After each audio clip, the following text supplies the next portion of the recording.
Ivoiriennes, mes sœurs, Ivoiriens, mes frères, mes chers compatriotes,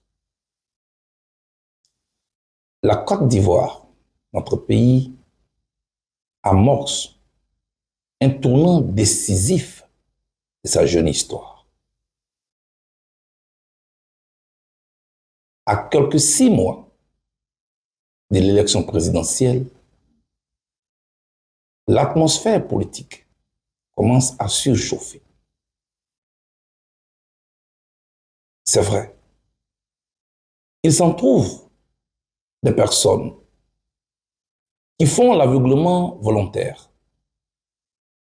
pour nier les nuages qui commencent à s'amonceler dans le ciel politique ivoirien. Mais de ce que j'entends, de ce que je vois, j'ai fait malheureusement le constat d'une Côte d'Ivoire qui inquiète. Et en tant que fils de cette nation, je ne peux rester encore silencieux face à une telle situation. De quoi s'agit-il?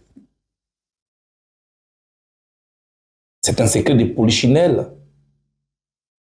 L'actualité politique est marquée par des débats qui se cristallisent autour de la commission électorale indépendante et la radiation en cascade de la liste électorale des figures majeures politiques, notamment le président Laurent Gbagbo, Guillaume Soro, le ministre Tidiane Thiam, président du PDCI-RDA, et moi-même, Charles Blé Goudé, président du Congrès panafricain pour la justice et l'égalité des peuples, COJEP. En ce qui me concerne, en plus des personnalités politiques que je viens de citer, j'ai été radié de la liste électorale pour cause de condamnation par contumace, que j'ai toujours contestée. Après la publication de la liste électorale le 17 mars dernier, à l'ouverture du contentieux, j'ai saisi la commission électorale locale de la CEI à Dibéroua.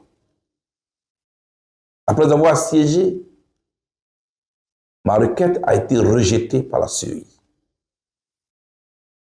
Poursuivons toujours la voie légale. Mes avocats et moi avons saisi le tribunal de Gagnoa.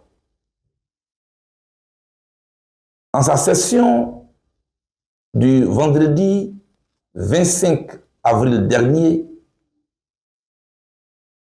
le tribunal de Gagnoa a rejeté mon recours pour confirmer ma radiation de la liste électorale. Je continuerai de me battre parce que je n'accepte pas cette décision. J'espère toujours que le droit sera dit afin que je puisse être réhabilité dans mes droits civiques et politiques. Ces radiations se fondent sur des décisions judiciaires aux couleurs politiques.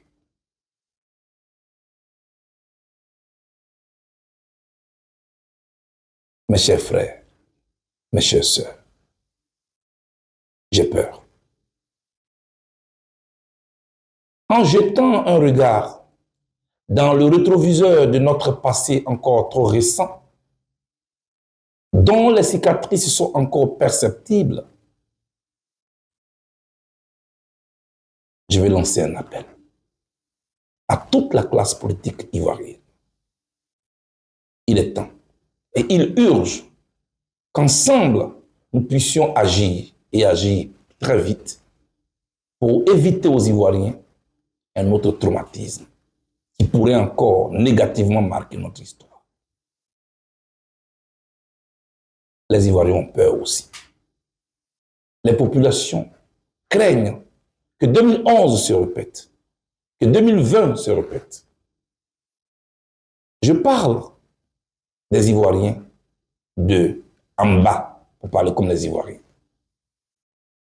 Je parle des Ivoiriens qu'on ne voit pas sur les réseaux sociaux, parce qu'ils n'ont même pas les moyens de s'acheter un petit repas par jour. À plus forte raison, s'acheter des gigas pour parler sur les réseaux sociaux. Je parle des Ivoiriens que vous n'entendez pas. Je parle des Ivoiriens qui n'ont pas la possibilité de se faire voir sur les réseaux sociaux, ni ailleurs. C'est d'eux que je parle. Ceux-là ont la peur au ventre. J'ai fait le tour des campements. J'ai fait le tour des villages. J'ai fait le tour des grandes agglomérations aussi. Les Ivoiriens me parlent. Ils ont peur. Cela engage la responsabilité de la classe politique ivoirienne. C'est pourquoi je me tiens devant vous aujourd'hui, lundi 28 avril 2025, pour lancer un appel. Oui, je pense et je crois fermement dans les vertus du dialogue. J'appelle à l'organisation d'un conclave politique national, devant réunir autour de la table le pouvoir, toute l'opposition et la société civile. Organiser ce conclave ne serait pas une faiblesse ni une défaite pour le pouvoir. Ce ne serait pas non plus une victoire pour l'opposition. Ce serait une démonstration en faveur de la paix et la stabilité. Mais surtout, ce serait montrer aux Ivoiriens que nous qui prétendons parler en leur nom sommes soucieux de leur santé mentale et de leur équilibre. Parce que je sais qu'ils en ont besoin. En ce qui concerne la commission électorale indépendante, il y a des réformes dont on ne peut plus faire l'économie. Il faut réformer la commission électorale indépendante. Au-delà d'elle, il y a d'autres réformes institutionnelles dont notre pays ne peut plus faire l'économie. Acceptons-le. Concevons-le. Une réforme est faite pour adapter le fonctionnement de l'institution à la réalité du pays. Au moment où la commission électorale indépendante avait été mise en place, lors de la guerre, après différentes rencontres pour aboutir à des accords, cette commission pouvait encore être acceptée pour mettre en confiance les différents belligérants. Tel n'est plus le cas aujourd'hui. Notre pays veut reprendre l'envol de la démocratie. C'est pourquoi je nous invite, nous tous, à prendre du recul, à prendre de la hauteur pour donner à la Côte d'Ivoire des institutions fortes. Car la qualité de nos institutions peut conférer à la Côte d'Ivoire une économie forte, compétitive, attractive, qui peut se mettre en compétition avec le reste du monde. Nous vivons aujourd'hui un monde où on ne paie plus le monde aux pauvres. Nous vivons un monde de compétition sans merci. Et je veux que mon pays, la Côte d'Ivoire, notre patrie, soit au firmament du développement. Je ne le dis pas par peur. Je ne le dis pas par faiblesse. Je le dis après avoir tiré les enseignements de ce que nous avons vécu ces dernières décennies et qui nous n'ont nullement notre pays. La politique, on l'a fait pour les hommes et pour améliorer leur quotidien. On ne fait pas la politique pour forcément avoir raison de l'autre et le mépriser. On ne fait pas non plus la politique pour démontrer qu'on est fort. On fait la politique pour que les peuples, pour que les populations vivent dans un climat qui leur permette de s'épanouir. C'est pourquoi je lance cet appel. Il ne se souvient pas des cadavres de 2011. Qui ne se souvient pas de ces Ivoiriens exilés. Qui ne se souvient pas de ces Ivoiriens qui avaient même de l'argent en poche, mais qui ne pouvaient pas s'acheter même une boule d'attiéké. Qui ne se souvient pas d'avoir enjambé des corps sans vie. Je ne le rappelle pas pour vous faire peur. Je le rappelle pour qu'on se souvienne, afin qu'on puisse faire autrement. C'est pourquoi je lance cet appel. Qui ne se souvient pas de 2020, où nous avons touché le fond en jouant au ballon avec une tête humaine. La vie humaine n'a plus d'importance dans ce pays. Au nom de quel pouvoir allons-nous continuer de traumatiser nos concitoyens? Pour tourner cette page, il y a une seule voie, et une voie unique. C'est la voie du dialogue. Asseyons-nous autour d'une table et parlons. Au cours de ce conclave dont je parle, ce sera l'occasion de poser toutes les questions politiques qui cristallisent l'atmosphère, qui surchauffent l'atmosphère. Nous sommes assez responsables. Et je ne crois pas que la Côte d'Ivoire soit un pays maudit. Mes chers compatriotes, j'ai voulu partager ces inquiétudes avec vous, mais aussi cet espoir d'une Côte d'Ivoire nouvelle, dont les fils et les filles savent se retrouver pour la sauver. Oui, on me parlera des questions judiciaires, mais il est temps. Il est temps que l'autorité qui a la possibilité, l'autorité qui a le pouvoir de prendre des décisions puisse faire intervenir politiquement sa personnalité dans le débat ivoirien afin de baisser l'atmosphère, afin de calmer la situation. On ne peut pas aller droit dans le mur. C'est pourquoi je me tiens devant vous. Je vous parle par acquis de conscience. Je vous parle par expérience.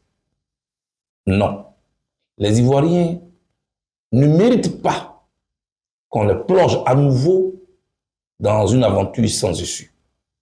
Au nom de nos ambitions, au nom de notre ego, au nom de notre orgueil.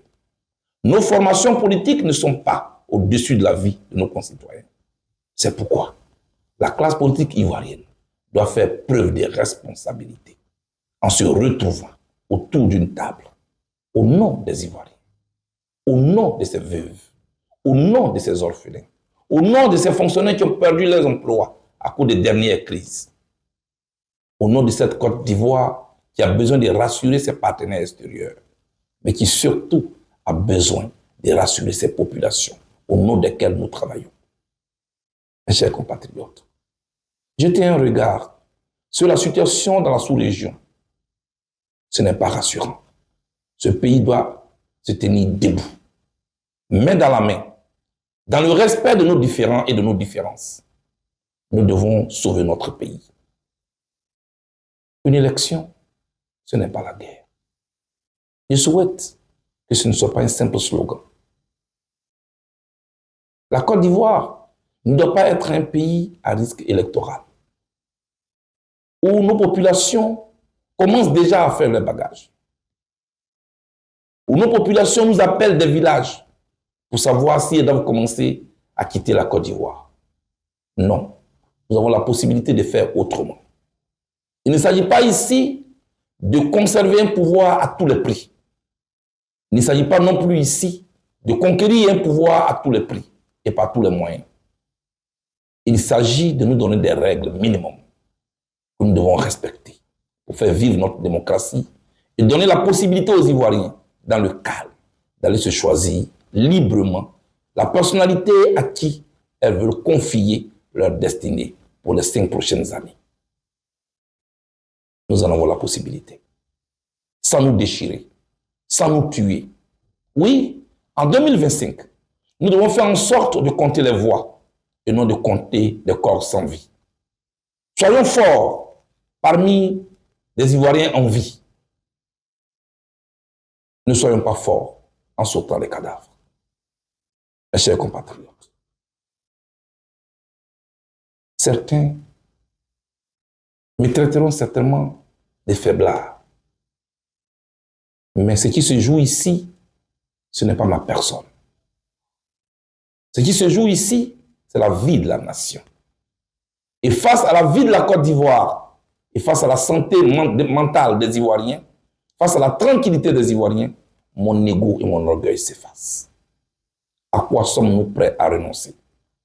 J'avais posé cette question lors du dernier hommage à feu Henri Konan Bédié, ancien président de la République de Côte d'Ivoire. Je repose aujourd'hui cette même question. À quoi sommes-nous prêts à renoncer pour notre pays? Quel sacrifice sommes-nous prêts à faire pour la Côte d'Ivoire? On ne va pas se tuer. Le sacrifice qui vaille la peine d'être fait, c'est de nous asseoir autour d'une table pour poser toutes les questions, même celles qui fâchent. Les Ivoiriens nous seront reconnaissants. Parce que nos enfants, qu'allons-nous leur léguer? Parce qu'on ne peut léguer que ce qu'on reçoit. Si notre génération reçoit en legs un pays déchiré, un pays faible, un pays en guerre, nos petits-enfants recevront quoi en legs?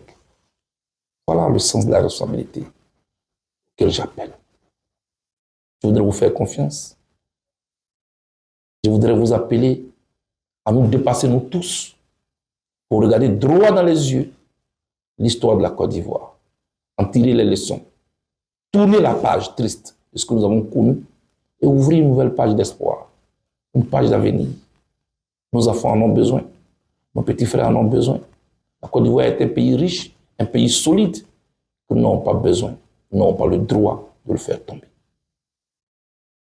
J'ai parlé avec mon cœur. Je vous remercie. Que Dieu bénisse la Côte d'Ivoire.